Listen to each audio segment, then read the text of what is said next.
from Aussie Stampers. Welcome to my channel. Today is art journal day, yay! So I'm going to do some stenciling today. I'm going to put some washi tape over the top to keep it in place, and you'll notice that I'm going to rub off some of the tack on my arm before I start. This is so that it won't tear when you go to remove it at the end of the project. And I'm using my Express It art journal. It's a mixed media journal with 300 GSM medium textured surface paper, and it suits watercolor, ink, pencil and acrylics. So when you've got your washi tape sorted, I'm now going to get out my sponge daubers and have a play. I'm going to start with the medium colour first, which is the lovely pale green, and I have to re-inker for that as well. Give your ink pad a real smush, and that creates the little palette in the lid. Grab a sponge dauber and away you go. So I'll just start by stenciling all around the outside of that mandala. And this is really inspired by where I used to live. I used to live near a street called May Lane in Sydney, which is a curated space of street art. And it was the most inspiring place to walk through. Every time I walked to the shops or to the station, I would go through May Lane, absolutely gobsmacked by what was done by the artists there. The most amazing street art sprayed onto the walls of buildings, and oftentimes painted on as well.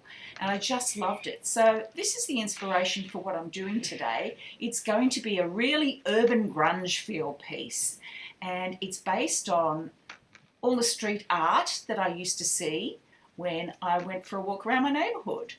So it's going to have a bit of a grungy feel to it, and it's going to be something completely different from what I normally do, but I'm having a great time playing with it. So you can see I've got 4 colours going, I've got my sponge daubers out, couldn't be happier, having a great time.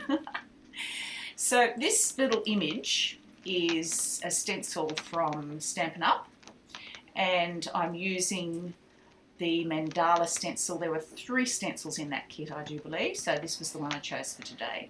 It just so suited what I was doing. I have a stamp set ready nearby, which is going to be the stamped focal image of the piece, and I'm using Tuxedo Memento black ink to stamp the images with. And I have a Copic multi-liner pen, you can see there in the top left hand corner. It's a fine liner, and I'm going to have that handy because when you're stamping on this really coarse watercolour paper, your image won't be really crisp and clear like it is on regular paper. So I'm ready for that ahead of time, and I'm going to bring that in and use that on some of the stamped images just to sharpen them up a little bit. Now I'm going to bring back this light colour again, just to fill in some of the centre pieces. And any other little spots, just playing, just making sure that each time I use a colour I'm using the right sponge dauber. I don't want to contaminate the colours here. But that's looking pretty good, and I think I might be finished with the stenciling. Oh no, I think I'll bring in maybe a tiny little bit more in this outside edges there. There's a few little small dots, so I'm going to sponge those as well. So I love doing art journals, as you know, and I have about 4 art journals on the go at the moment of different sizes, different paper weights, and I can use different techniques in each of them. And this is one that I have done quite a few videos on this journal already. Now take some care peeling it back, and your page shouldn't tear. Now I'm going to put a little stamping mat underneath this. So you'll see my mat comes in, and I've put the stamp right on the edge because I want to be able to get around the spiral edge of it, and that's pretty good, pretty happy with that. And now I have my trusty fine liner, my Copic fine liner. If you don't have a Copic fine liner, you could use any waterproof ink in fine line here, because I am going to be doing some spritzing over the top and all that kind of stuff. So I want to make sure that this doesn't run. So it has to be a dye-based waterproof ink. It's a really handy tool to have in your arsenal. Now I'm starting with a stamping, and I want to do a little bit of rock and roll stamping, or just maybe just the rock. I'm only doing one section of that mandala shape, because this is where I want it to look a little bit like the transfer art that you see in urban neighbourhoods.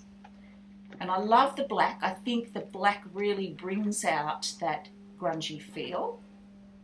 And so I'm just going to continue stamping the circular images that I took out of that stamp set. There's a large, a medium, a smaller and a very small round circle that I'm using, and just stamping them where I think they feel good. So art journals for me are a place where I can express what I would normally not express if I was making a card. If I was making a card, I would be making it with the person in mind who is going to receive it. This is just for me, and I think art journaling is a fantastic way to really grow as an artist, because there are no rules here, and I've taken what was a quite conventional sort of stamp set and turned it into something completely different. And I love that. Just filling in where that didn't quite stamp with a fine tip. Now I have a spritzer here. I'm taking off the lid and I'm going to fill it up with about a small amount of water in the bottom and 3 or 4 drops of this lemon lime twist re-inker, which is the same colour as the pale green I've used. And you want to get all the lids back on before you put it down, and when you put the spray back in, also put the lid on so it doesn't spray everywhere while you're shaking it. Give it a good shake and bring in some printer paper or scratch paper and you can start spraying. Now I'm holding it a fair way back just to get a nice even spray all over, and I'm loving the way this is just filling everything in, and it's softening that mandala edge, so it's kind of blending in with the background a lot more. And then I'm now going to bring in really close and do some really close spritzes right up close to the paper so that I get some really dark colours. And there it is, all finished. I'm really happy with how that turned out. I think it's really an interesting piece, and the sentiment says, thankful, grateful, blessed. I just love it. It really makes me happy to make art journals. And if you enjoyed this project, don't forget to subscribe, thumbs up, leave a comment, and share it with your friends. Thank you so much for watching, and I'll see you again next time. Bye for now.